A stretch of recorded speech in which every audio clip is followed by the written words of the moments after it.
믿음 좋은 권사님이 한 분 되셨습니다. 평생 콩나물 장사를 하며 아이들을 키우고 교회를 섬기며 하나님의 나라를 세우는데 힘쓰고 계셨던 권사님이 되셨습니다.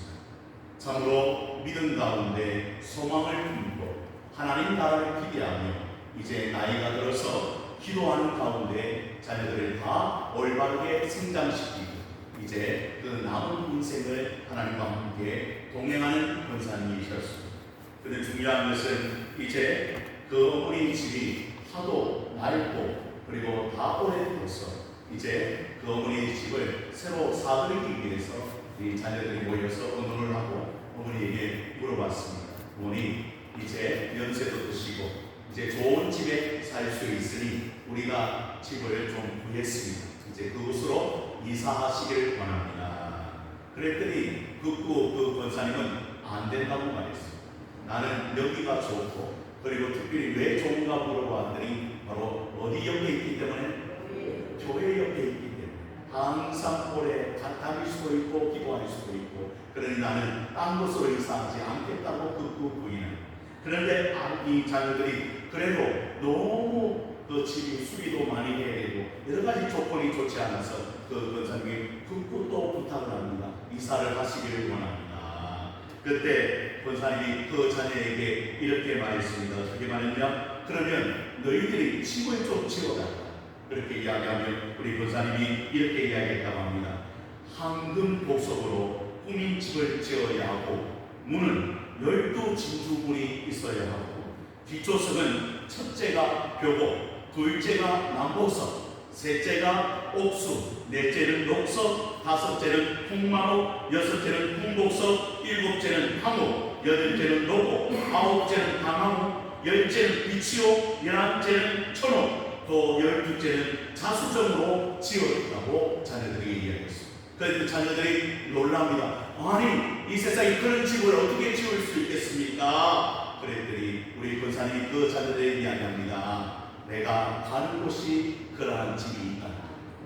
그래서 그 자녀들이 하도 이렇게 요구를 했지만 권사님은 그런 집이 아니라면 절대 나는 이사하지 않고 교회 근처에서 믿음을 지키고 기도하며 하나님 앞에 나아가기를 원했던 권사님의 마음을 오늘 우리는 이 주일날 듣습니다. 사랑하는 성도 여러분, 오늘 여러분에게도 집이 있습니까? 집이 없는 사람들은 또 속이 상하겠지만 그런데 중요한 것은 우리에게는 영원한 집이 있는 줄로 믿으시기를 바랍니다. 그래서 이 세상이 마지막이 아니기에 오늘도 하나님은 우리에게 그런 집이 있다고 말씀해 주고 있는 것입니다. 사랑하는 성도 여러분, 하나님의 약속은 변치 않은 줄로 믿으십니까? 그러면 우리에게는 그런 집이 약속되어져 있다는 것입니다. 예수님께서 제자들에게 말씀해 주셨습니다. 뭘 말씀해 주는가? 내가 장차 고난을 받고 십자가를 지고 죽은 후에 며칠 만에 3일 만에 내가 다시 살아나리라. 그때 제자들의 마음에 근심이 생겼습니다.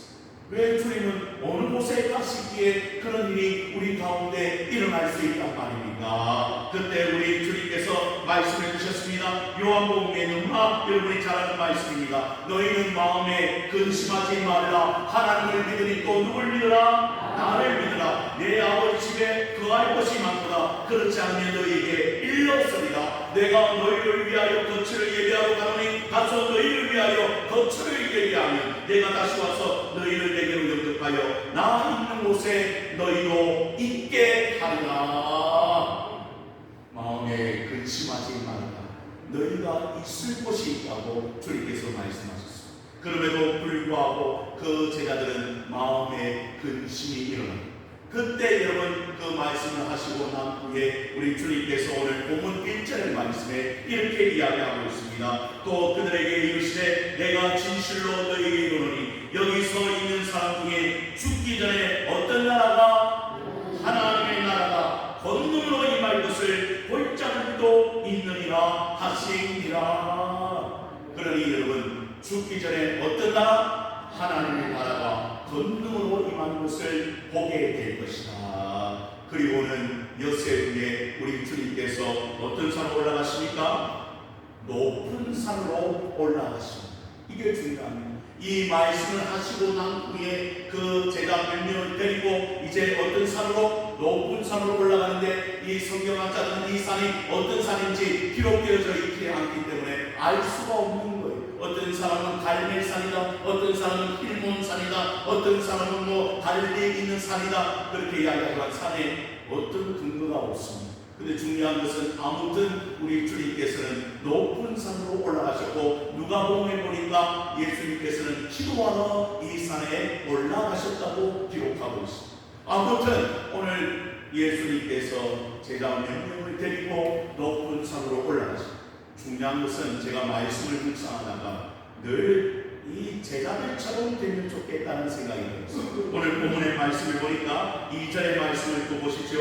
엿새 후에 예수께서 누굴 데리고 갑니까? 베드로와 야고보와 요한을 데리시고 올라가요. 12명의 제자 중에 누구? 3명을 데리고 항상 여러분 중요한 자리에 나아가는 예수님의 모습을 보는 거예요. 그러면 많은 제자가 있지만, 많은 무리가 있지만, 특별히 누굴 데리고?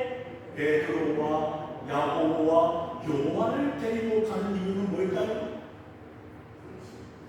여러분, 제자 중에 가장 믿을만한, 제자 중에 가장 여러분 특별한 존재인 것, 그 제자 중에서 늘 예수님과 동행하기를 원하는 마음을 들었던 그 제자 3명이 오늘 높은 산에 함께 올라갑니다. 높은 산에 올라갔을 뿐 아니라 야이로의 집에 들어가서 그 소년을 일으킬 때도 다른 사람은 다 물러가라고 했는데 이 제자 3명을 데리고 그 소년에게 다가가는 예수님, 뿐만 아니라 겟세마네 동산에서 올라갔을 때도 이 제자 3명을 데리고 또 올라가시는 우리 주님.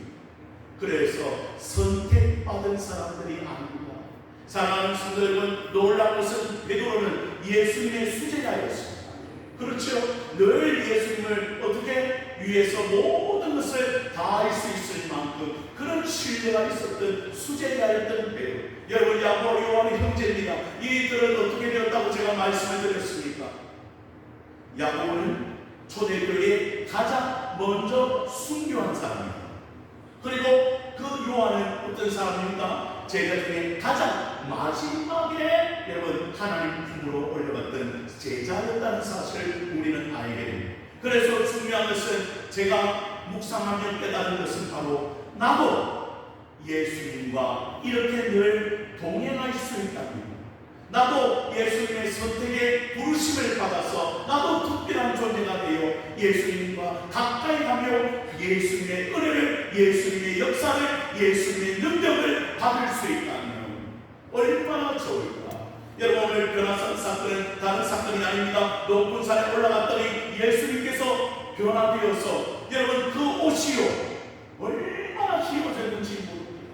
세상의 어떤 빨랫감보다 더 휘어졌다고 오늘 성경은 기록하고 있습니다. 그 광경을 지금 누가 보고 있다는 거예요. 지금 이 예수님의 특별한 제자들 베드로, 요한, 야고보가 보고, 여러분 우리도 마찬가지입니다. 우리도 예수님과 동행할 수 있는 삶을 살기를 원합니다. 예수님의 은혜를 누릴 수 있기를 원하고, 예수님 곁에 떠나지 아니하고 예수님이 보여주시는 그 놀라운 형상을 우리가 볼 수 있다면 얼마나 좋을까. 더 나아가 여러분, 제가 늘 말씀을 드리지만 스데반도 순교를 당할 때 누굴 보았다고요? 하늘에 오르신 그 예수 그리스도를 보았다고 증거하고 있습니다. 사랑하는 성도 여러분, 늘 예수님 안에 거하고 예수님 특별한 사람이 되고 예수님의 능력을 체험하는 그런 하나님의 백성들이 되면 얼마나 좋을까. 여러분, 그런 은혜를 사모하시기를 바랍니다. 그래서 여러분도 늘 예수님과 동행하여 예수님 앞에서는 하나님의 백성들이 다 되어지기를 주님의 이름으로 축복합니다. 그래서 시편의 말씀에 이런 말씀이 있습니다. 주께서 택하시고 가까이 오게 하사 주의 뜰에 살게 하신 사람은 복이 있나이다. 어떤 사람이 복이 있다고요?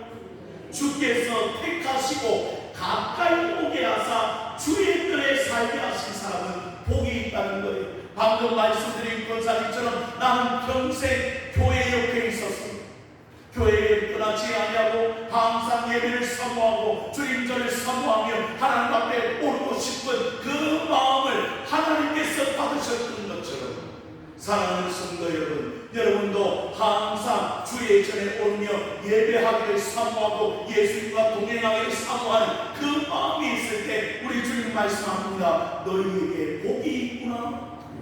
사랑하는 성도 여러분, 그런 복이 여러분에게 있기를 원합니다. 그래서 오늘 이 시간에도 여러분 그냥 나와 있는 신령들이 아니라 주님, 나는 주님을 사랑합니다. 주님을 만나기를 원합니다. 주의 은혜에 거하기를 원합니다. 그런 마음으로 이 자리에 나와 있는 줄로 믿습니다. 그래서 여기서 한번 칭찬해 주시기 원합니다. 잘 나오셨습니다. 진짜 인사할 때 좀 잘해요. 웃으면 인사 찍히지 말고 한 번 더 인사합니다. 너무 잘 나오셨습니다. 진짜 아멘입니까? 이 자리에 모인 자들이 다 복된 자들이랍니다. 하나님 앞에 가까이 오기를 사모합니다. 마치 예수님이 그 제자를 특별히 부르신 것처럼 오늘 우리 하나님께서 여러분을 특별히 이 자리로 불러주신 줄로 믿습니다. 얼마나 귀한지 그런 은혜를 지금 베드로와 야고보와 요한이 누리고 있는. 그래서 예수님이 변화되었습니다. 근데 중요한 것은 갑자기 구약의 인물이 등장합니다. 그 구약의 인물은 누구였습니까? 저를 쳐다보지 마시고 말씀을 보십시오. 4절의 말씀을 보니까 누구? 이에 엘리야가 모세와 함께 그들에게 나타나 예수와 더불어 말하기를. 구약의 사람이 갑자기 나타납니다. 그리고 오늘 누구와 얘기합니까? 우리 예수님과 이야기를 하는 겁니다. 여러분, 근데 중요한 것은 누가 나타났다고요? 모세와 엘리야가 나타납니다. 여러분, 모세는 어떤 사람이었습니까? 이스라엘 백성들을 출애굽시킨 지도자였어요. 근데 중요한 것은 왜 모세가 나타나는가? 모세가 하나님으로부터 뭘 받았지요? 아무것도 안 받았나요? 말씀을 받았잖아요. 말씀을, 율법을 받았습니다. 십계명을 받았습니다. 예수 왜 그렇게 만나게 되었는가? 그 구약의 말씀을 성취한 자가 누구이기 때문에? 예수님이시기 때문에. 모세의 율법을 성취한 자가 바로 누구라고요? 예수님이시기 때문에. 그 예수님이 율법의 완성자가 됨을 오늘 서로 이야기할 수 있는 거죠. 뿐만 아니라 여러분, 왜 엘리야가 나타났습니까? 엘리야는 바로 구약의 선지자입니다. 하나님의 말씀을 전하는 자, 하나님의 말씀을 선포하는 자, 바로 그 선지자의 말씀도 누가 이루어졌다고요? 예수님께서 다 이루셨다는 사실을 우리는 알아야 해요. 사랑하는 성도 여러분, 엘리야가 오게 되었는데 이미 엘리야가 왔습니다. 그 엘리야 누구입니까? 또 모르고. 그래서 말씀을 배워야 돼요. 여러분, 그 엘리야는 세례요한이 있습니다. 예수님 앞에 엘리야가 와서 그 길을 예비해 주신다고 했어요. 그것이 바로 세례요한이었어요. 그 세례요한은 죽었지만 이제는 진실로 모든 말씀의 완성자가 되시는 그 예수님께서 드디어 어디에서? 변화산에서 변형되어 그들과 함께 뭐하고 있습니까? 대화를 나누고 있습니다. 이제 예수님께서는 구약의 모든 말씀을 성취하여 이제는 이 모든 것을 이루시는 분으로 이 땅에 오셨다는 사실을 그들에게 증거하고 있는 것을 우리는 보게 됩니다. 그러니 여러분, 모세와 이야기하고 엘리야와 이야기하니까 여러분, 베드로가 얼마나 좋은지 모르고 마치 그것이 뭐가 된 겁니까 지금? 여러분은 나중에 천국 가서 엘리야 안 만나려는 거예요. 여러분 그것이야말로 천국의 모습이었던 거예요. 왜? 구약에 죽었던 그 사람들이 지금 누구와 이야기하고 있는 거예요? 예수님과 이야기하는 거예요. 그 말씀의 성취가 뭡니까? 1절의 말씀의 성취라는 거예요. 또 그들에게 이르시되 내가 진실로 너희 여기 서 있는 사람 중에 죽기 전에 하나님의 나라가 권능으로 임하는 것을 볼 것이다. 그러면 그 하나님의 나라 천국은 뭘 보여주는 거예요? 엘리야와 그리고 모세와 예수님이 이야기하는 그 장면을 보면서 드디어 베드로가 고백합니다. 뭐라고 고백합니까? 5절의 말씀을 보시기 바랍니다. 5절의 말씀을 읽어보십시다. 시작. 베드로가 예수께 고하되 랍비요, 우리가 여기 있는 것이 좋사오니 우리가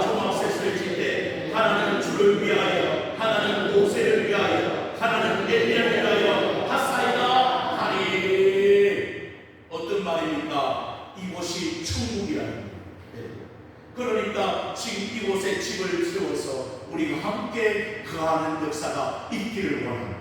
마치 천국에서 볼 그 사람들을 미리 보았으니 얼마나 여러분 베드로의 마음이 흡족합니다. 사랑하는 성도 여러분, 그럼에도 불구하고 우리 주님은 우리에게 또 이 말씀을 통해 말씀하십니다. 주님과 함께 있는 것이 천국이 아니라. 여러분, 엘리야도 보고 싶고 모세도 보고 싶지만 우리가 천국 가서 제일 보고 싶은 사람이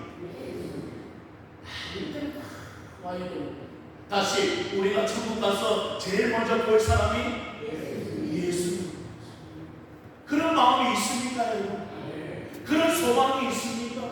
변화산 사건은 다른 특별한 사건이 아니라 예수님 만나고 싶습니다. 예수님 보고 싶습니다. 예수님과 함께 거하고 싶습니다. 이런 마음이 우리 가운데 들어야 한다는 거예요. 오늘도 이 자리에 나와 있는 사람들, 여러분 뭘 보러 왔습니까? 제 얼굴 보러 왔어요? 당장 아니라고 말해야지. 여러분, 뭘 지금 우리를 보러 왔습니까? 이 시간에 우리가 왜 이 자리에 있습니까? 다른 이유가 아닙니다. 주님, 오늘도 말씀을 통하여 하나님 주의 얼굴을 보기를 원합니다. 주의 은혜 가운데 거하기를 원합니다. 주님이 나를 붙들어 주시는 은혜가 오늘 이 자리에 나타나기를 원합니다. 주여 역사하여 주시옵소서. 그런 마음으로 나와요. 주님, 오늘도 나를 떠나지 아니하시고 버리지 아니하시는 주여 믿습니다. 주의 은혜를 더하여 오늘 예배를 통하여 하나님께는 영광이 되고 우리 가운데는 주의 은혜가 넘치는 이곳이 되길 원합니다. 마치 엘리야 모세가 가있던 그곳이 천국의 모습이었던 것처럼 오늘도 이 예배의 자리가 천국의 자리가 되기를 원합니다. 오늘 우리 가운데 있어야 된다는 거예요. 그걸 변화산 사건은 우리에게 은혜로 제시하고 있는 것입니다. 사랑하는 성도 여러분, 그리하여 여러분 모두가 오늘 예배를 통하여 하나님이 임재하는 천국을 경험하게 되는 하나님의 백성이 이루어지기를 주님의 이름으로 축원을 드립니다. 그게 최고입니다. 오늘 이곳에 나와서 하나님을 찬양하며 하나님 앞에 기도하며 하나님의 말씀을 들을 때 주여 이곳이 우리 가운데 천국이 이루어지기를 원합니다. 그래서 이곳에서 마음의 평안을 찾고 세상의 근심과 걱정은 다 물러나게 되고 하나님이 함께 하시는 은혜를 누리는 하나님의 백성들이 된다면 여러분 오늘 이 자리가 가장 큰 축복의 자리가 되는 줄로 믿으시기를 바랍니다. 이것 때문에 오늘 우리는 이 예배 자리를 사모하며 나와 있습니다. 여러분, 그런데 우리 주님께서 말씀하시기 전에 오늘 구름이 그들을 덮은 그리고는 놀라운 하나님의 음성이 들리기 시작합니다. 7절의 말씀을 또 읽어보십시다. 7절입니다. 시작. 마치 구름이 와서 그들을 덮음에 구름 속에서 소리가 나되 이는 내 사랑하는 아들이니 너희는 그의 말을 들으라 하는지라. 갑자기 구름이 나타나 그들을 덮습니다. 그리고 하늘의 음성이 들립니다. 어떤 음성이었습니까? 이는 내 사랑하는 아들이니 너희는 그의 말을 들으라. 여러분, 누구의 말을 들으라는 거예요? 예수님의 말을 들으라. 여러분, 하늘에서 음성이 났습니다. 그들에게 확신이 생겼습니다. 우리 주님은 진짜 하나님의 아들, 진짜 살아계신 하나님, 그 주님이 오늘 우리의 주님이 되십니다. 그리고는 하늘의 음성이 들렸으니 얼마나 그들이 확신하겠습니까? 이는 내 아들이니 너희는 그의 말을 들으라. 오늘 이 자리가 하나님의 음성을 듣는 자리인 줄로 믿으시기를 바랍니다. 그리하여 우리 주님께서 말씀하십니다. 세례를 받을 때도 이런 음성이 들렸고 하늘의 변화산 사건을 통하여서도 하나님이 이 음성을 들려주시는 거예요. 그는 내 사랑하는 아들이다. 사랑하는 성도 여러분, 그분이 직접 이 땅에 오셨습니다. 그러면 여러분에게 묻습니다. 무엇 때문에 오셨나요? 무엇 때문에 오셨나요? 나 같은 죄인 때문에 이 땅에 오셨나요?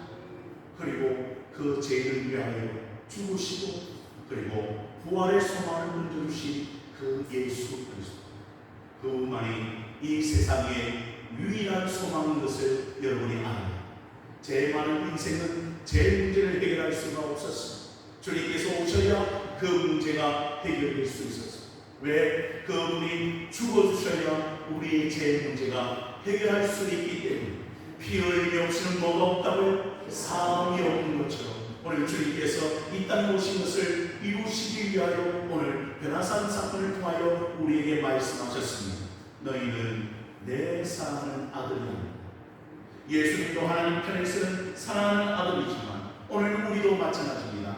너희도 내 사랑하는 아들과 딸들이 아니라. 그러니 두려워하지 말고 낙심하지 말고 힘들어하지 말고 내가 너를 품에 안아주리라 말씀하시는 그 주의 음성을 오늘도 우리는 들어야 할 줄로 믿으시기를 바랍니다. 그래서 하나님께서 오늘 여러분에게 말씀해 주십니다. 여러분도 선택받은 사람들이 아닙니다. 이 많은 세상의 사람들 중에 여러분을 하나님께서 인도해 주셔서 이 자리에 있게 하시고 이 자리에서 하나님의 임재와 천국을 경험할 수 있도록 하나님이 이끌어 주셨다는 사실을 우리가 안답니다. 여러분, 우리는 우리의 인생이 얼마나 복된 인생인지 깨달아 하나님 앞에 더 가까이 가기를 선호하는 그런 은혜가 우리 가운데 있게 되기를 주님의 이름으로 축복합니다. 그래서 여러분, 우리도 얼마든지 여러분 저 천국 가서 경험하는 그 경험을 오늘 이 자리에서 할 수 있다는 사실을 우리는 잊어서는 안 됩니다. 그래서 사랑하는 성도 여러분, 마지막 시를 한 편 읊어드리고 말씀을 마무리하려고 합니다. 고훈 목사님 쓰신 시 중에 이런 시가 있습니다. 한번 들어보시기를 바랍니다. 불평하고 있는 동안 난 아직 땅에 살고 있습니다. 감사하고 있는 동안 난 이미 하늘에 살고 있습니다. 방황하고 있는 동안에 난 아직 땅에 살고 있습니다. 경배하며 하나님을 찬양하는 동안에 나는 이미 하늘에 살고 있습니다. 근심하고 있는 동안에 나는 아직 땅에 살고 있습니다. 기뻐하고 있는 동안에 나는 이미 하늘에 살고 있습니다. 이리하여 하늘과 땅은 먼 곳에 있지 아니하고 내 마음속에 있습니다. 오늘 이 자리에 나와 있는 여러분의 마음은 어떠합니까? 땅입니까? 아니면 하늘입니까? 오늘 여러분 마음은 지옥입니까? 아니면 천국에 가고 있습니다. 달라지게 될 것입니다. 여러분, 오늘 여러분의 마음이 어디에 있는지 한번 살펴보시기를 바랍니다. 다시 한번 묻습니다. 지옥, 천국, 땅, 하늘, 여러분 어디에 거하고 있는지 다시 한번 우리의 상태를 살펴보시면서 오늘 여러분은 오늘 이 제자들과 같은 그런 은혜가 있기를 바랍니다. 특별히 불러주셨다고 말씀을 드렸습니다. 여러분은 하나님 그냥 불러주신 영혼들이 아니라 제가 늘 말씀드린 이사야서도 너는 내 것이다. 근데 그 앞에 말씀이 너무 좋아요. 너를 뭐하여 불렀나니? 얼마나 감사. 너를 뭐하여 불렀나니? 신이 모든 것 중에 우리를 꼭 집었어. 너무 사랑하시기에, 너무 선택하기를 원하시기에, 너무 귀한 존재이기 때문에 오늘 하나님 우리를 특별히 꼭 집어서 이 자리로 부르셨어요. 그리고 주님과 함께 거하게 하셨어요. 그리고 그 주님의 마음을 알게 하셨어요. 그리고 그 주님과 동행할 수 있도록 성령이 우리의 마음에 감동을 주십니다. 그리고 오늘 이 자리에 있어서 하나님 앞에 영광드리는 은혜를 주셨습니다. 사랑하는 성도들이여, 한동안의 삶으로 흩어지지 말고 그 은혜를 누릴 수 있는 주의 백성들이 되기를 소원합니다. 불평하지 마시기 바랍니다. 낙심하지 마시기 바랍니다. 어려워하지 마시기 바랍니다. 누가 우리와 함께 있다? 주님과 함께 동행합니다. 주님이 나를 붙들어 주십니다. 주님이 나의 인생을 이끌어 가신다는 사실을 깨닫고 그 주님과 함께 동행하며 하나님 주시는 천국의 기쁨을 맛보는 여러분과 나 자신이 되어지기를 주님의 이름으로 축원을 드립니다. 기도